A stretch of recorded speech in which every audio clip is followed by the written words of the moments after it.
본문의 말씀을 통해 끊을 수 없는 사랑이란 주제로 말씀을 나누도록 하겠습니다. 여러분들은 복음을 믿고 구원 받으셨습니까? 또한 구원의 확신을 아주 단단하게 붙잡고 계십니까? 여러분, 복음이란 무엇일까요? 복음이란 예수 그리스도께서 나의 죄를 말미암아 우리를 구속하여 주시려고 십자가에 달려 돌아가시고 그 예수의 십자가 보혈을 믿는 사람, 예수를 나의 주 나의 하나님으로 메시아로 그리스도로 믿을 때 영원한 저주와 죽음에서 구원받는 것을 의미합니다. 그리고 구원이란 우리가 예수 그리스도를 믿음으로 말미암아 영원한 생명을 얻는 것을 구원받았다고 말하는 것입니다. 또 구원의 확신이란 무엇일까요? 바로 예수 그리스도가 내 안에 계시다는 것을 확실히 무슨 일이 있더라도 흔들리지 않고 꽉 붙잡고 있는 것, 그것을 바로 구원의 확신이라고 말합니다. 요한복음 3장 16절은 그래서 이렇게 말씀합니다. 하나님이 세상을 이처럼 사랑하사 독생자를 주셨으니 이는 그를 믿는 자마다 멸망치 않고 영생을 얻게 하려 하심이라 하고 했습니다. 그래서 우리는 무슨 일이 있어도 예수 그리스도를 확실히 믿을 때, 꽉 붙잡고 흔들리지 않을 때 구원의 확신이 요동치지 않고 그 구원의 확신으로 담대하게 살아갈 수 있는 것입니다. 그리고 우리가 구원의 확신을 가질 수 있는 이유는 어디에 있을까요? 우리가 구원의 확신을 가질 수 있는 근거가 있어야 되잖아요. 그런데 그 근거가 무엇일까요? 바로 하나님의 말씀입니다. 하나님 아버지께서 성경 말씀을 통하여 우리들에게 계시해 주셨기 때문이며, 그 성경 말씀에 있는 그 하나님의 사랑과 은혜와 구원과 축복을 우리가 이미 알았고 경험해 봤기 때문에 우리가 믿을 수 있는 것입니다. 그래서 요한일서 5장 13절은 이렇게 말씀합니다. 내가 하나님의 아들의 이름을 믿는 너희에게 이것을 쓰는 것은, 즉 이 성경을 쓰는 것은, 그 다음에 뭐라고 그랬죠? 너희로 하여금 너희에게 영생이 있음을 알게 하려 함이라 라고 했습니다. 그러니까 성경 말씀이 예수 믿는 자들에게 구원이 있음을, 영생이 있음을, 저천국이 있음을, 죄사함을 받고 구원받음을 알기 위하여 하나님께서 말씀을 우리에게 주셨다는 것입니다. 또 로마서 8장 35절은 이렇게 말씀합니다. 누가 우리를 그리스도의 사랑에서 끊으리요? 환난이나 곤고나 박해나 기근이나 적신이나 위협이나 칼이랴라고 했습니다. 그러니까 세상에 있는 모든 위협과 모든 핍박과 어려움들이, 그 환난들이 우리를 그리스도의 사랑에서 끊을 수 없다는 것입니다. 또 38절과 39절은 이렇게 말씀합니다. 내가 확신하노니 사망이나 생명이나 천사들이나 권세자들이나 현재일이나 장래일이나 능력이나 높음이나 깊음이나 다른 어떤 피조물이라도, 그 다음에 뭐라고 그랬죠? 나를 우리 주 그리스도 예수 안에 있는 하나님의 사랑에서 끊을 수 없으리라 라고 했습니다. 그러니까 8장 35절은 그 환경적인 부분, 우리가 만나는 핍박이나 환난을 말한 것이고, 38절과 39절은 세상에 있는 모든 권세자들이나 사람이나 어떠한 그러한 존재들이요, 어느 누구도 우리를 하나님의 사랑에서 끊을 수 없다는 것입니다. 여러분, 이처럼 이 세상 그 누구도, 이 세상 그 무엇도 우리를 하나님의 사랑에서 끊을 수 없습니다. 그것을 우리는 깨닫고 경험하고 누리지 않았습니까? 그래서 그 사랑을 경험한 사람만이 그 사랑을 알 수 있는 것이고, 그 사랑을 처음한 사람만이 그 사랑을 알기 때문에, 믿기 때문에, 신뢰하기 때문에 우리의 일평생 동안 하나님을 바라보며 저천국을 바라보며 천국의 소망을 갖고 믿음과 신앙의 지조를 지키며 살아갈 수 있는 것입니다. 세상에 어떤 핍박이나 환난이 와도 그 사랑을 알기 때문에 우리가 변절하지 않고, 주님을 배신하지 않고 믿음을 저버리지 않고 언제나 믿음으로 살아갈 수 있다는 것입니다. 여러분, 오늘 본문의 말씀은요, 사도 바울이 그러한 구원받은 자의 감격과 축복이 무엇인지를 알려주며 그 근본이 내 노력이 아니라, 내 생각이 아니라 오직 하나님의 사랑임을 알려주고 있습니다. 그래서 그 하나님의 사랑 때문에 우리가 구원받은 것이고, 그 하나님의 사랑 때문에 우리가 영원한 생명을 얻은 것이며, 또 그 하나님의 사랑 때문에 우리가 세상의 모든 것들을 두려워하지 않고 담대하게 믿음으로 살아갈 수 있다는 것입니다. 그렇다면 우리를 이와 같은 하나님의 사랑에서 끊을 수 없는 이유는 무엇일까요? 첫째로 하나님께서 우리를 선택하시고 구원해 주셨기 때문입니다. 29절과 30절은 이렇게 말씀합니다. 하나님이 미리 하신 자들을 또한 그 아들의 형상을 본받게 하기 위하여 미리 정하셨으니 이는 그로 많은 형제 중에 맏아들이 되게 하려 하십니다. 또 미리 정하신 그들을 또한 부르시고 부르신 그들을 또한 의롭다 하시고 의롭다 하신 그들을 또한 영화롭게 하셨느니라 하고 있습니다. 이처럼 우리를 하나님의 자녀 삼고 백성 삼아 주시려고 하나님께서는 우리들이 내가 태어나기도 전부터 나를 택하시고 부르시고 구원하여 주신 것입니다. 그러니 그 하나님의 사랑이 얼마나 놀라운 사랑입니까? 여러분, 부모도요, 자식을 사랑하는데요, 저는 제배 나와서 안 나와서 그런지 몰라도요, 저희 사모처럼 저희 아내처럼 아이들을 막 그렇게 사랑하지 않는 것 같아요. 그리고 아이들이 어떨 때는요, 미울 때도 있죠. 그리고 또 어떨 때는요, 그 사랑이 아이들이 엄마 뱃속에 있을 때부터 사랑하지 않았습니다. 미안한 얘기지만 저희 큰애는요, 태어났을 때요, 머리털도 많고요, 애가 아주 눈도 이따만하고 이뻤어요. 그래서 다들 병원이나 데리고 나가면 낳자마자요, 애가 어쩜 이렇게 이뻐요, 어쩜 이렇게 이뻐요, 그 소리를 정말 진짜 귀가 따갑게 지겨울 정도로 들었거든요. 귀찮을 정도로 그랬거든요. 그러니까 더 이쁘더라고요. 근데 작은 애는 태어났는데요, 그렇게 안 이쁜 거예요. 그리고 작은 애는 한 3살, 4살 때까지 큰 애랑 같이 다니다가요, 큰 애 막 다니면 사람들이 너 너무 이쁘다 이러는데 작은 애 보면요, 말을 안 해요, 사람들이. 작은 애가요, 이 큰 애처럼 이쁘지 않았어요. 그리고 항상 그래서 그런지 애가 뚱한 표정을 짓고 있었어요. 그 조그만한 애기가 뭔 그렇게 인생에 고민이 많은지 언제나 무표정한 뚱한 표정 있잖아요. 나 짜증나, 건드리지 마, 이런 표정을요, 애가 항상 이러고 있었어요. 그러니까 애가요, 큰애, 제가 더 이렇게 큰애를 이뻐했던 것 같아요. 그 작은 애가 아마 더 이쁨 받으려고 저한테 막 얼마나 애교 부리고 막 그런지 몰라요. 그러니까 이 애교 부리고요, 가면 막 파파파파 하고 달려들고 막 저희 사모가 하는 것 보고 저희 자켓 받아주고 또 소파에 앉아서 양말 벗겨주려고 그러고 애가 막 한 3살 때부터 그러더라고요. 그러니까 애가 얼마나 이뻤는지 몰라요. 아마 그래서 작은 애를 더 이뻐했던 것 같아요. 지금도 가면 지금도 품에 안기고 얼마나 애교 부리는지 몰라요. 그리고 아직도 뭐 안고 쪼물쪼물하고 다 합니다. 큰 애는 싫어해도. 그 작은 애가 이뻐요. 그런데 여러분, 하나님은요, 우리가 그렇게 이쁜 짓을 해서 아니면 내 자식으로 태어났기 때문에 그 다음부터 사랑하신 것이 아닙니다. 내가 태어나기도 전에, 내가 내 어머니 모태에 생기기도 전부터, 이 땅이 창조되기 전부터, 온 우주 만물을 창조하기 전부터 하나님이 나를 택정하시고 사랑하시고 또한 때가 되자 나를 불러주시고 구원하여 주신 것입니다. 여러분, 그러니까 하나님의 사랑이 얼마나 놀라운 사랑입니까?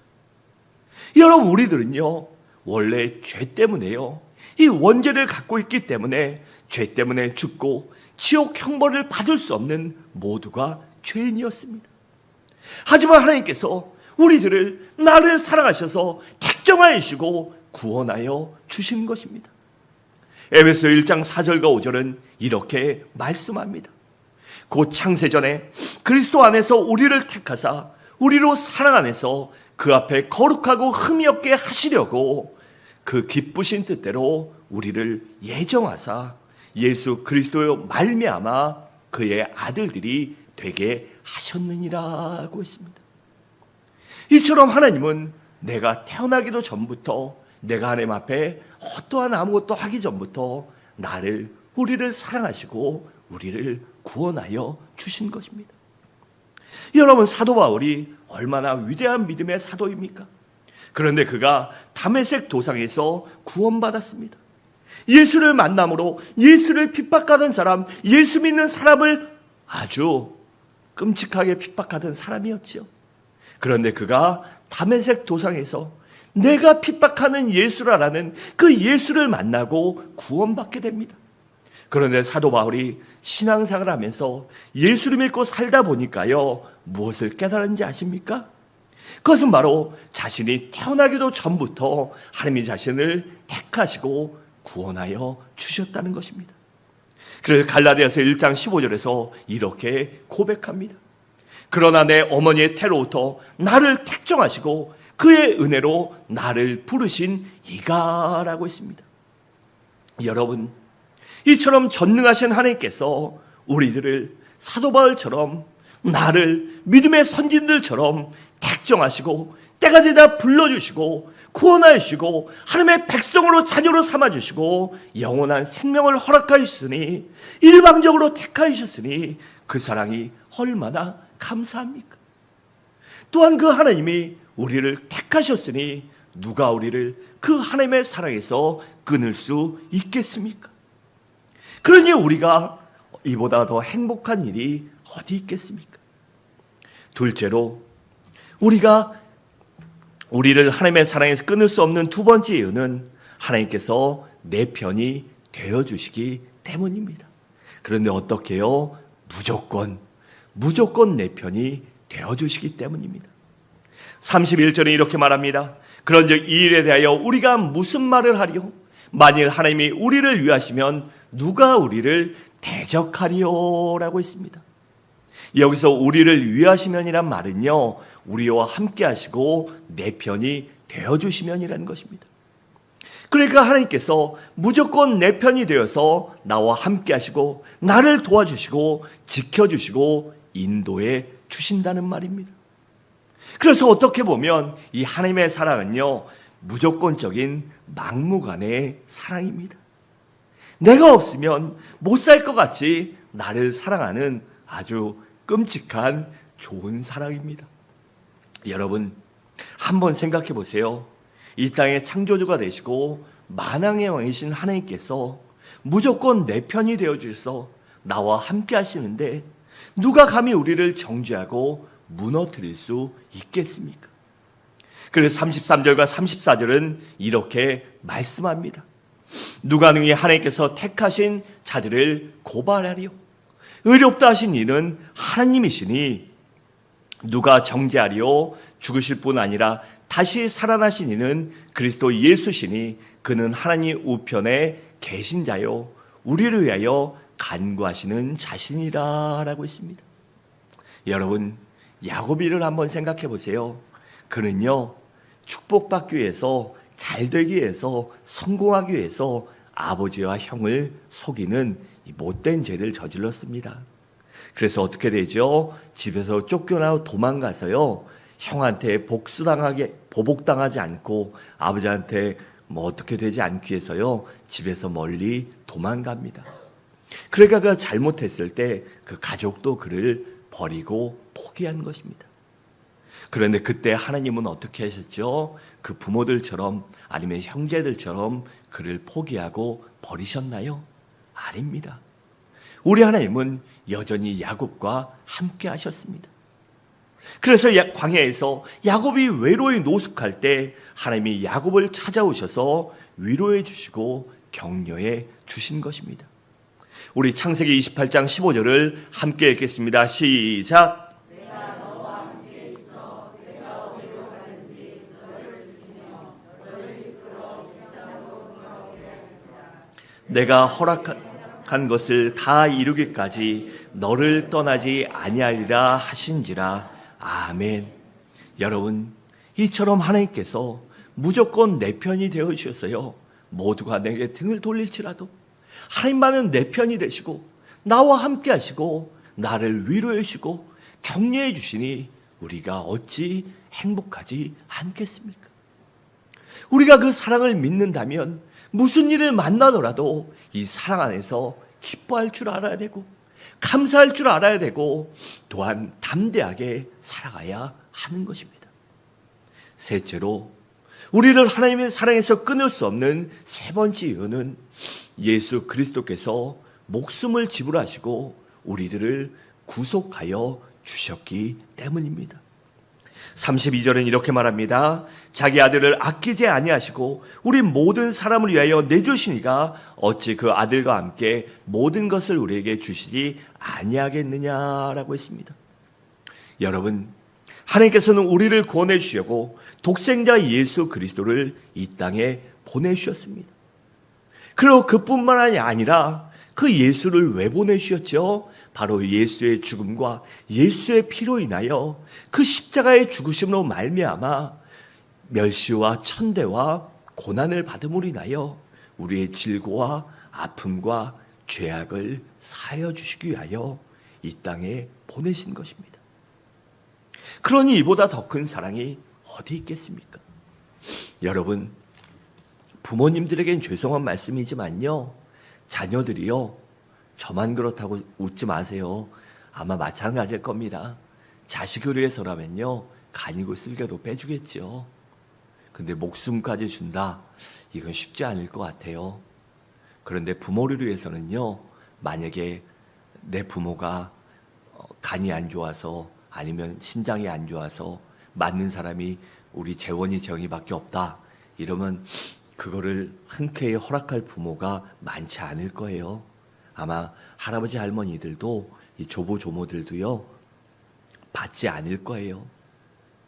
여러분, 사람은요, 우리의 사랑은 그렇습니다.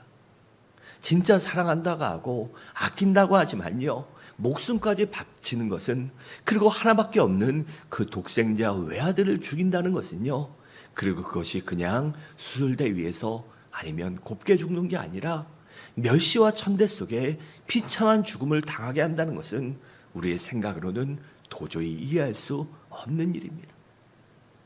하지만 하나님께서는 잘하는 자식이 아니라 마귀의 종이요, 하나님과 전혀 하등의 상관이 없는 죄의 종이요, 마귀의 자식들이었던 우리를 위하여 독생자 예수 그리스도를 보내주시고 십자가에 달려 죽게 하신 것입니다.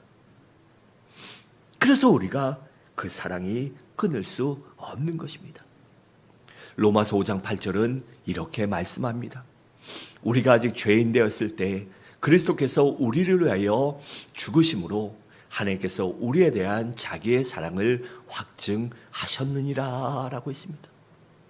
그러니까 우리가 아직 마귀의 종이요, 죄의 종이었을 때 우리를 살리시려고 예수를 십자가에 죽으심으로, 그 십자가의 피로써 우리를 구원하심으로 인하여 우리에 대한 그 사랑을, 나에 대한 하나님의 사랑을 보여주시고 확실하게 확증하여 주셨다는 것입니다. 그러니 그 사랑에서 우리를 어떻게 끊을 수 있겠습니까? 여러분, 이 동북아에 보면요, 우리나라도 동해나 남해나 민물과 바다가 만나는 곳에요, 가시고기라는 한 요만한 물고기가 삽니다. 커야 한 9cm 정도 되는 작은 물고기가 살아요.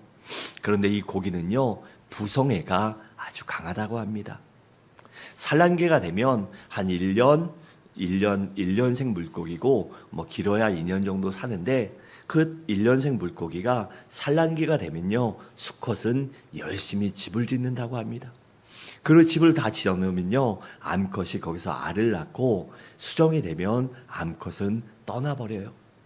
그러고 나면 이때부터 수컷은 알을 지키기 시작해서요, 부화가 될 때까지 잠도 자지 않고 먹지도 않고 깨끗한 물을 계속 공급해 줘야 되기 때문에, 그래야 알이 썩지 않고 잘 부화되기 때문에요, 한 보름, 길면 20일까지 거기서 먹지도 않고 자지도 않고 그 알들을 지킨다고 합니다. 천적들이 와서 알을 잡아먹을까봐, 아니면 이 공기를 물을 공급해주지 않으면 알이 썩을까봐 거기서 그렇게 먹지도 자지도 않고 알을 지키고 계속 이 물을 공급하기 위해서 움직인다고 해요. 그러다 알이 부화될 때가 되면 이 모든 생명을 다한 이 아비고기는요, 만신창이가 되어 있습니다. 이 지느러미와 주둥이는 먹지도 못하고 계속 움직였기 때문에, 사람도 그렇잖아요. 여러분 일주일만 날밤 새보세요. 저도 군대에 있을 때 저희 때 IMF 터지고 뭐 근처 부대에서 그 군수품 횡령 비리가 많이 적발돼서요, 검열이 정말 많이 나왔어요.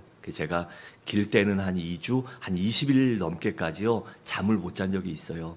사무실에 대기하고 뭐 일주일에 심하면 6번까지 검열을 받아본 적이 있으니까요. 그러니 비상 상태로 한 잠을 못 자면요, 한 20일 못 자니까요, 이 대대장이고 뭐고 안 보입니다. 안 보여요. 그냥 피곤하니까 그냥 그래요. 진짜 욕만 안 할 뿐이죠. 말도 편하게 하고요. 막 짝다리 잡고 서 있고요. 피곤해 죽겠는데 어떡합니까? 그럼 막 입도 다 붕크르고요. 그럽니다. 입도 붕클고 눈은 막 다크서클이 이만큼 내려오고, 먹기라도 하죠. 그리고 짬짬이 조금씩은 잡니다.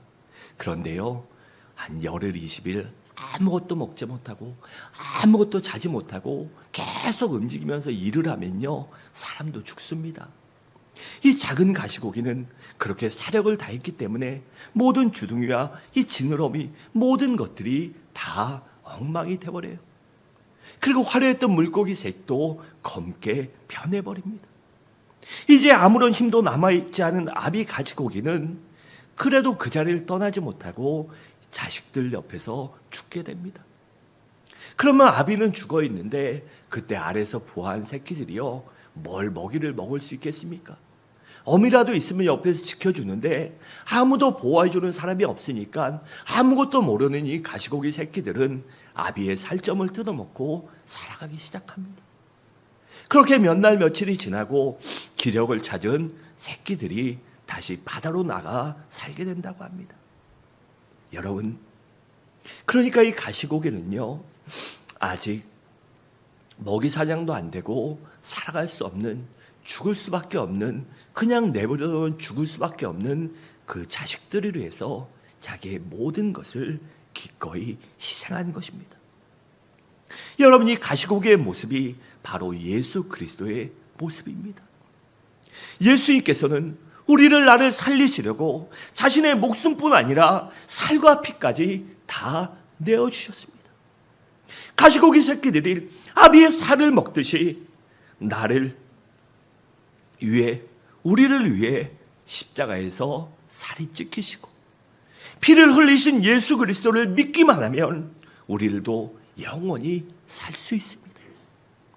여러분, 이렇게 하나님께서 여러분들을, 우리들을 예수의 피값으로 사셨기 때문에, 그 예수의 사랑으로, 그 희생으로, 그 살과 피로 사셨기 때문에 우리를 하나님의 사랑에서 끊을 수 없는 것입니다. 그러니 우리만큼 행복한 사람이 이 세상에 어디 있겠습니까? 마지막으로 하나님께서 우리에게 모든 것을 공급해 주시기 때문입니다. 32절에 이렇게 말합니다. 자기 아들을 아끼지 아니하시고 우리 모든 사람을 위해 내주시니까 어찌 그 아들과 함께 모든 것을 우리에게 주시지 아니하겠느냐라고 했습니다. 그러니까 독생자 외아들도 십자가에서 죽기까지 우리를 사랑하신 하나님께서 어찌 무엇이 아까워서 주시지 않겠냐는 것입니다. 여러분, 우리 육신의 부모는요, 자식들에게 무엇을 주고 싶어도 없어서 못 줄 때가 있고요, 형편이 안 돼서 못 줄 때도 있습니다. 그럴 때 얼마나 마음이 아픕니까? 그런데 우리 하나님은 모든 것이 풍부하신 분이시기 때문에 주어도 마르지 않는 샘처럼 우리에게 모든 것을 주실 수 있습니다. 그리고 우리 하나님의 사랑의 특징은 바로 퍼주는 사랑이 있기 때문입니다. 그렇기 때문에 우리들에게 주시지 않으면 하나님의 가슴이 터질 것 같이 아파서 견디지 못하십니다. 마치 산모가 젖을 짜내지 않고 젖을 아이에게 먹이지 않으면 그 고통이 이루 말할 수 없듯이, 그처럼 하나님은 우리에게 주시지 않으면 가슴이 아파 힘들어 참지 못하시는 것입니다. 그래서 날마다 하나님께 나와 예배드리고 말씀 보고 기도하고 전도하라는 것입니다. 왜냐하면 그것을 통해 우리를 하나님을 만날 수 있고, 또한 하나님을 만날 때 마음껏 우리들에게 베풀어 주시기 때문입니다. 여러분, 마치 시골에 계신 부모님이 어떻습니까? 저희 부모님도 한 20여 년 전에 시골로 이사 가셨는데요. 그때는 잘 모르셨죠. 밭일이 얼마나 힘든지. 그래서 밭이 한 600평 돼요. 그러니까 가면요, 이게 일이 장난 아닙니다. 그래서 저도 가서 있는 동안 한 반나절만 해도요, 죽을 것 같아요. 죽을 것 같아요, 진짜. 막 고구마 캐고 이런 거 하면요, 진짜 힘듭니다. 고추 따고 이러면요, 정말 허리가 아파 죽을 것 같아요. 아침부터 저녁까지 하면요, 진짜 힘듭니다. 막 몸 쓰고 살지 않았으니까. 저희 부모님도 힘들겠죠. 그런데 가면은요, 가끔씩 가니까, 그리고 새벽 예배하고 뭐 멀리서 오고 이러니까 피곤하니까 많이 시키지도 않으셔요. 그런데 갈 때마다 다 이렇게 뭐도 따놓고 뭐도 준비하고 이러십니다. 그래서 갔다 오면요, 갈 때 차에 열심히 농사 지신 것, 피땀 흘려 한 것을요 주시죠. 그러면서 어머니 아버지 안 돼요. 아니, 어머니 아버지 드세요. 많지도 않은데 이거 저희 안 주셔도 돼요. 이러면 어떻습니까? 서운해하셔요. 어머니 좋아요. 더 주세요, 더 주세요. 정말 맛있어. 우리 엄마가 진 게, 아버지가 진 게 정말 최고로 맛있고 좋아요 하면 어떻습니까? 부모가요, 흐뭇해합니다. 저도요, 그 땀 흘려 진 것, 자신이 피땀 흘려 진 것을요 자신에게 주면요, 그것 갖고 흐뭇해하고 오히려 기뻐하십니다. 이처럼 우리 아버지의 사랑은, 하나님의 사랑은 초도 퍼져도 더 기쁜 사랑입니다. 그래 빌립보서 4장 19절은 이렇게 말씀합니다. 나의 하나님이 그리스도 예수 안에서 영광 가운데 그 풍성한 대로 너희 모든 쓸 것을 채우시리라고 했습니다. 또 마태복음 6장 33절은 이렇게 말씀합니다. 그런즉 너희는 먼저 그의 나라와 그의 의를 구하라. 그리하면 뭐라고 하지요? 이 모든 것을 너희에게 더하시리라고 했습니다. 조금이요? 아닙니다. 이 모든 것을 너희에게 더하시리라고 말씀하셨습니다. 여러분, 이처럼 초도 안 되는 그 모자란 하나님의 사랑을 받는 우리가 얼마나 행복합니까? 그래서 우리는 이러한 하나님의 사랑을 받기 때문에 어느 누구도 그 무엇도 우리를 하나님의 사랑에서 끊을 수 없는 것입니다. 그래서 우리가 행복할 수밖에 없고 기쁠 수밖에 없고 즐거울 수밖에 없는 것입니다. 여러분, 이 행복한 인생을 살고 싶으십니까? 아니, 날마다 기쁘고 감사한 가운데 살아가기 원하십니까? 그렇다면 지금 당장 예수 그리스도를 나의 주 나의 하나님으로 믿으시기 바랍니다. 예수를 나의 주로, 나의 메시아로, 나의 심판주로 믿고 영접하시기 바랍니다. 그러면 지금 즉시 구원을 받고 하나님의 자녀가 되어 하나님의 끊을 수 없는 사랑을 받게 되기 때문입니다. 사랑하는 성도 여러분, 말씀을 마치도록 하겠습니다. 우리 모두 주님의 은혜로 값없이 구원받은 사람들입니다.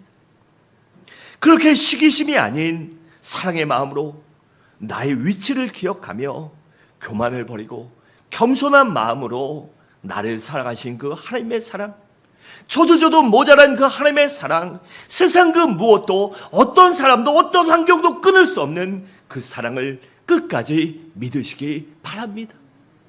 또한 그 사랑을 믿음으로, 하나님 가운데 믿음으로 살아가며 말씀대로 살아가며 날마다 하나님을 만남으로 하나님 가운데 그 사랑을 마음껏 누리고 풍성히 누리고 끝까지 누림으로 인하여 내세뿐 아니라 현세에서도 그 은혜와 사랑 가운데 감사한 삶, 기쁨의 삶, 평안의 삶, 형통의 삶, 축복의 삶을 살아가는 우리 모든 성도님들 되시기를 주님의 이름으로 간절히 축원합니다.